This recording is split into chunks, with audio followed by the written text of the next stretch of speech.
AITA for reporting my coworker after she threw me under the bus at work. Insurance sales office drama. Hey Reddit, I never thought I'd end up here, but my work life has turned into such a mess that I need some outside perspective. I can't tell if I handled things wrong or if I was pushed into a corner and did what I had to do. It's a long story, but I'd really appreciate if you stick with me and help me figure out if I'm the A*** hole or not. Background. I, 34F, have been working at an insurance company for the last 5 years. We sell all kinds of insurance, home, auto, life, commercial, and my job is in the corporate accounts department, where we deal with larger businesses that need insurance for their employees or to cover large assets. I'm a senior account manager, and I've been handling some of our biggest clients for the last 2 years. My role involves client relations, managing renewals, bringing in new business, and keeping everyone on the same page. It's fast-paced and often high stress, but I've always liked it because I'm good at what I do. For the last year, though, things have been complicated. It started when Sarah, 29F, joined the team. Sarah is relatively new to the insurance world, but she's incredibly sharp and knows how to win people over. She joined the company about a year ago, and almost immediately, I felt a shift in the office dynamic. Sarah is one of those people who can charm everyone around her, and management loves her. She's bubbly, outgoing, and very good at talking the talk, even if she doesn't always know the details. At first, I was happy to have her on the team. I even mentored her a bit when she started since we were both working on corporate accounts. But over time, things started to feel off. I'll explain. The promotion situation. Our office is competitive, and there's always been pressure to hit your sales goals. But the competition really ramped up when it became clear that there was one open promotion to senior client relationship manager, a step above my current role, and it would come with a substantial pay bump, plus more control over the biggest accounts. I've been working toward this promotion for a while. I've put in long hours, built relationships with key clients, and have consistently met my targets. I thought I was a strong contender. Here's where Sarah comes in. Even though she's been with the company for a year, she quickly caught management's eye and is now also being considered for the same promotion. I get it. Everyone wants to move up. But the way she's been going about it has really thrown me off balance. Sarah started out great, energetic, and ready to learn, but soon she was doing these small things that, in hindsight, feel like calculated moves. For example, in meetings, she would offer to take notes, but then would end up leading the conversation and taking over discussions that were technically my responsibility. At first, I let it go because I didn't want to come across as territorial. She was new, after all, and I figured she was just trying to be proactive. But then things started getting weirder. The first incident. About 6 months ago, we had a major presentation for one of our biggest clients. Let's call them Bright Horizon. Bright Horizon is a huge national company that we've insured for years. Every year, we renew their policies for everything from employee health insurance to commercial liability. It's a huge account, and managing it well is crucial for the company. I was leading the renewal process this year. Sarah was working with me on the client's employee benefit policies, which include health, dental, and life insurance. We were prepping for a big in-person meeting with the client's executive team, and I had been working on the presentation for weeks. The night before the meeting, Sarah came over to my desk and asked if I wanted her to go over the slides to make sure everything was in order. I said sure, figuring an extra pair of eyes couldn't hurt. But the next morning, during the meeting, Sarah starts presenting my slides like she wrote them herself. She didn't ask me to jump in or collaborate. She just went ahead and took over. At first, I was so shocked I didn't say anything. Then when the client asked a detailed question about the life insurance policy options, she fumbled and gave an incorrect answer. I had to step in and clarify things, and the client looked confused about why I wasn't the one leading the conversation to begin with. After the meeting, I pulled Sarah aside and told her that I didn't appreciate her hijacking the presentation. She acted surprised, saying she thought I was nervous and was just trying to help me out. I wasn't buying it, but I didn't want to cause drama, so I let it go. Maybe she was just trying to be helpful, right? Benefit of the doubt and all that. The slow undermining begins. Over the next few months, though, Sarah's behavior escalated. It wasn't overt, nothing I could directly call her out on without sounding petty, but she started undermining me in small ways that made me look bad in front of clients and management. For example, emails. She would conveniently forget to CC me on important client emails, so I'd be left out of key conversations. I'd only find out when a client called me asking for updates on something Sarah had promised them. Taking credit. On more than one occasion, she would take credit for work I had done. For example, after we closed a new client, one I had been nurturing for months, Sarah mentioned in a team meeting how we had closed the deal and positioned herself as the lead. When I corrected her, she'd laugh it off and say she was just giving the team credit. Client misrepresentation. During one meeting with a different corporate client, Sarah told them that we were offering a special discount on their premium. This wasn't true. There had been no discussion about offering them a lower rate. The client was thrilled, and I had to backtrack, explaining that I would need to check with our pricing team. It made me look unprepared and out of the loop, even though I was the account manager for that client. Each time, Sarah would downplay it, apologize, or say it was a misunderstanding. But it was happening too often for it to just be innocent mistakes. I started to wonder if she was deliberately trying to make me look bad in front of clients and management to increase her chances of getting the promotion.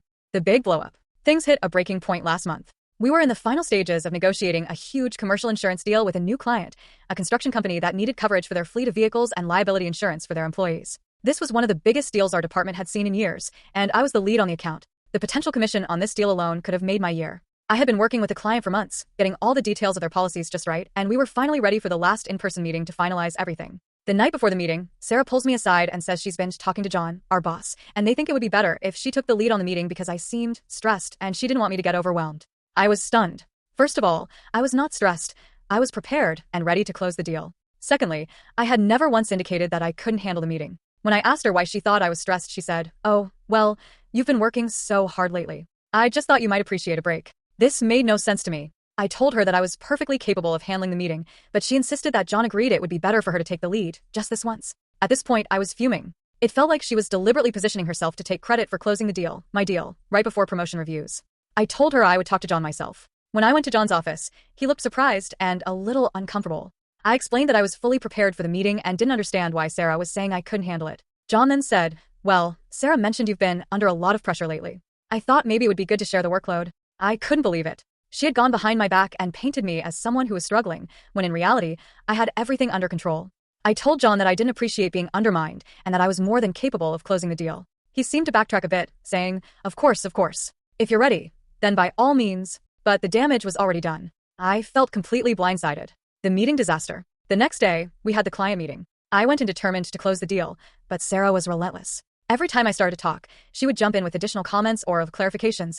It was like she was deliberately trying to overshadow me in front of the client. By the end of the meeting, I felt rattled, and the client seemed confused about who was actually running the account. To make matters worse, Sarah had promised the client some add-ons, extended coverage on certain aspects of their policy that we hadn't even discussed internally. It was completely out of scope and would have eaten into our profit margins. After the meeting, I pulled Sarah aside and asked her why she had offered that without checking with me or the pricing team. She shrugged and said, "Oh, I just thought it would help close the deal. We can figure out the details later." At this point, I was done. This wasn't just a misunderstanding. This was deliberate sabotage. I knew that if the deal went through with those terms, it would look like I had mismanaged the account. And if it fell through because of the confusion, I'd be blamed for losing the client. It felt like a no-win situation. Going to HR. After that meeting, I took a couple of days to cool off and think about what to do. I didn't want to come across as a complainer, but Sarah's behavior was starting to affect my work, my reputation with clients, and potentially my career progression. I decided that enough was enough and went to HR. I laid out everything. The instances where she had undermined me in meetings, taken credit for my work, misrepresented details to clients, and painted me as someone who couldn't handle stress. HR took my complaint seriously and said they would open an investigation, but they also warned me that these things can be tricky to prove, especially when it comes down to, she said, situations. The fallout. Ever since HR got involved, the office has been super tense. Sarah found out about the complaint, not surprising, since HR had to interview people, and now she's playing the victim, telling people that I'm trying to sabotage her because I'm jealous of her success. She's been cozying up to John and the higher-ups, spinning this narrative that I'm just threatened by her ambition and that I'm trying to bring her down. Some of my coworkers have taken her side, while others have stayed out of it. A few of my closer colleagues have told me privately that they've noticed Sarah's behavior and think I did the right thing by reporting her. But overall, the office feels like it's split down the middle, and I hate coming into work now. Sarah continues to act like she's done nothing wrong, and every time I see her, I want to scream. The HR investigation is still ongoing, but I'm starting to wonder if I overreacted by going to HR in the first place. Should I have just confronted her more directly? Did I make things worse by escalating it to HR? At the same time, I feel like I had no choice. If I hadn't done something, she would have continued to undermine me, and it could have cost me the promotion or even my job in the long run. So, Reddit AITA for reporting my coworker to HR after she kept throwing me under the bus? Edit. Additional info. A few things have come up in the comments that I want to clarify. Documentation. Yes, I've kept documentation of Sarah's behavior. I have emails, notes from client meetings, and Slack messages where she's misrepresented things or conveniently left me out of important conversations. Direct confrontation.